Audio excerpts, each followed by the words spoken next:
स्वागत है आपका एक नई वीडियो के साथ। आज की हमारी वीडियो के अंदर हम स्टार्ट करेंगे unit 4 of accounting for managerial decision. ये हमारी लास्ट यूनिट है। हमारी जो पिछली वीडियो थी उसके अंदर लास्ट टॉपिक था हमारा ट्रांसफर प्राइसिंग क्या होता है, उसके मेथड्स क्या होते हैं। अगर आपने वो वीडियो नहीं देखी है तो उसका लिंक डिस्क्रिप्शन में है, आप लोग जाके चेक कर सकते हैं। और अगर आप चैनल पे नए हैं तो सबसे पहले चैनल को जाके सब्सक्राइब करें, बेल आइकन प्रेस करें फॉर न्यू अपडेट्स। तो आज की हमारी वीडियो के अंदर हम करेंगे unit 4 of accounting for managerial decision, responsibility accounting, TQM and reportings. Responsibility accounting concept, objective, types of responsibility centers and prerequisites, and practical probability to responsibility accounting, ethics in management accounting, quality costings and total quality management, life cycle costings and learning curve model, and reporting to management steps for effective reporting and requisites of the ideal reports, types of reports and uses। आज की हमारे video के अंदर हम करेंगे responsibility accounting क्या होता है, उसके कॉन्सेप्ट्स, उसके एडवांटेजेस एंड उसका objective. Firstly definition of responsibility accounting. Responsibility accounting होती क्या है? Robert Anthony, responsibility accounting is that type of management accounting which collect and report both planned and actual accounting informations in terms of responsibility center। Responsibility accounting एक type होता है management accounting का जो collect करता है, report करता है दोनों ही तरह की इन्फॉर्मेशन, जो हमारी प्लान इन्फॉर्मेशन होती है और जो हमारी एक्चुअल इन्फॉर्मेशन होती है, उनको दोनों को कलेक्ट करता है in terms of responsibility centre. That is known as responsibility accounting. Then advantages of responsibility accounting. क्या एडवांटेजेस होंगे रिस्पॉन्सिबिलिटी अकाउंटिंग की? अगर हम नॉर्मली कोई भी चीज़ की बात करें तो रिस्पॉन्सिबिलिटी का मतलब क्या होता है? किसी को कोई जिम्मेवारी देना कि आपको ये चीज़ करनी है, आप ये काम करेंगे। तो रिस्पॉन्सिबिलिटी अकाउंटिंग का एडवांटेजेस फर्स्ट हमारी क्या होंगी? Assignment of duties and responsibilities. हम ड्यूटीज़ असाइन कर सकते हैं according to their qualifications.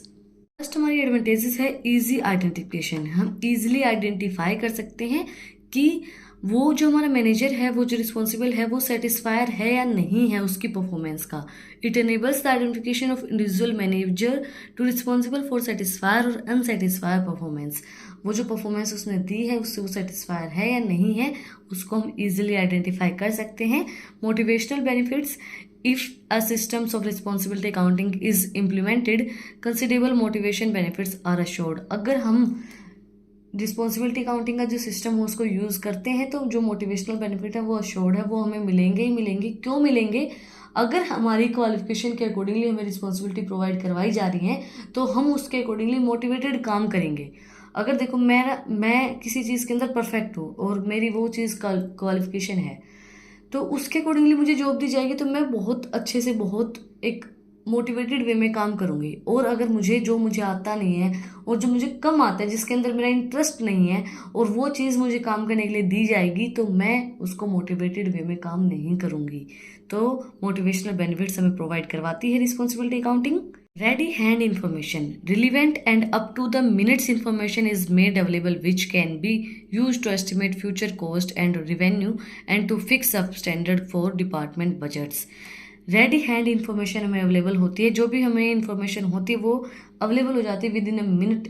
And हमें मतलब फ्यूचर की जो हमारी एस्टिमेशन कॉस्ट लगानी है, फ्यूचर कॉस्ट हमारी जो होती है, रेवेन्यू कॉस्ट हमें जो फिक्स करने हैं, जो हमें स्टैंडर्ड फिक्स करने हैं, जो हमें अपना बजट फिक्स करना है, उसके लिए हमें रेडी टू हैंड इन्फॉर्मेशन मिलती है। फोर्थ पॉइंट है planning and decision making. Responsibility accounting helps not only in the control but in planning and decision making too. Responsibility accounting हमें ओनली कंट्रोल करने में हेल्प नहीं करती है, चीज़ों को प्लान करने में, डिसीजन लेने में, उस चीज़ में भी हमें रिस्पॉन्सिबिलिटी अकाउंटिंग हेल्प करती है। Delegation and control, the twin objective of management are delegation responsibility, will relating and control are achieved by adopting a responsibility accounting system। Delegation and control दोनों ही चीज़ों को responsibility accounting परफॉर्म करती है, delegate करती है responsibilities को कि क्या इसकी जो क्वालिफिकेशन है उसके अकॉर्डिंगली क्या उसकी रिस्पॉन्सिबिलिटीज़ रहेंगी, और चीज़ों को कंट्रोल करने में हमें अचीव करने के लिए कि हमारा ऑब्जेक्टिव क्या है उसको अचीव करने के लिए, उस चीज़ों को कंट्रोल करने के लिए भी रिस्पॉन्सिबिलिटी अकाउंटिंग हेल्पफुल रहती है। नेक्स्ट पॉइंट है help in training future management. Responsibility accounting helps for training future management of an organization. Responsibility accounting help करती है फ्यूचर मैनेजमेंट के लिए। फ्यूचर के अंदर हमें जो भी बजट फिक्स करना है, स्टैंडर्ड्स फिक्स करने हैं, उसके लिए और चीज़ों को डेलीगेट करने के लिए, कंट्रोल करने के लिए, फ्यूचर में जो हमें ट्रेनिंग्स प्रोवाइड करवानी, फ्यूचर हमें जो मैनेजमेंट करना है उसके लिए रिस्पॉन्सिबिलिटी अकाउंटिंग हमें हेल्प करती है। Objective of responsibility accounting to determine the contribution that a divisions as a subunits makes to with the total organization। ये हमें डिटरमाइन करती है कि कितना कंट्रीब्यूशन दिया है जो हमारी सब यूनिट्स हैं टोटल ऑर्गेनाइजेशन के अंदर।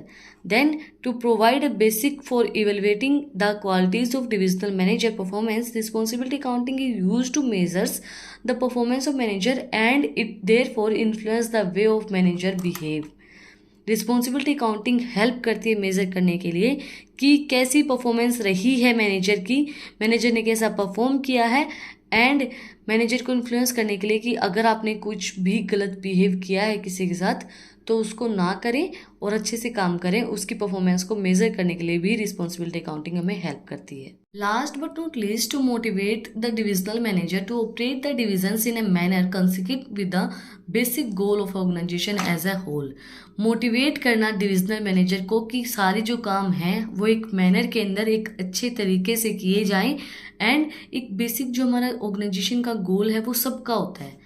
एक ऑर्गेनाइजेशन के अंदर अगर कोई भी बंदा काम कर रहा है तो जो ऑर्गेनाइजेशन का गोल है वो सब लोगों का गोल है।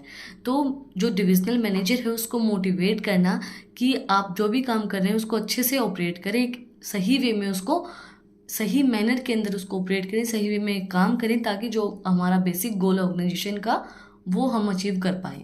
आई होप आपको समझ में आया होगा कि रिस्पॉन्सिबिलिटी अकाउंटिंग क्या होता है, उसके क्या एडवांटेजेस होते हैं एंड क्या उसका ऑब्जेक्टिव होता है।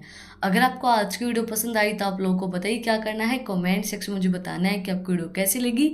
कोई भी डाउट है तो वो भी आप लोग कमेंट सेक्शन में मुझसे पूछ सकते हैं। टेलीग्राम चैनल का लिंक भी मैं आपको डिस्क्रिप्शन में दे देती, बट मैंने फ़ोन एक्सचेंज किया तो दैट्स वाई टेलीग्राम मेरा भी चल नहीं रहा है। चलने के बाद मैं आपको टेलीग्राम चैनल का लिंक भी डिस्क्रिप्शन में डाल दूंगी।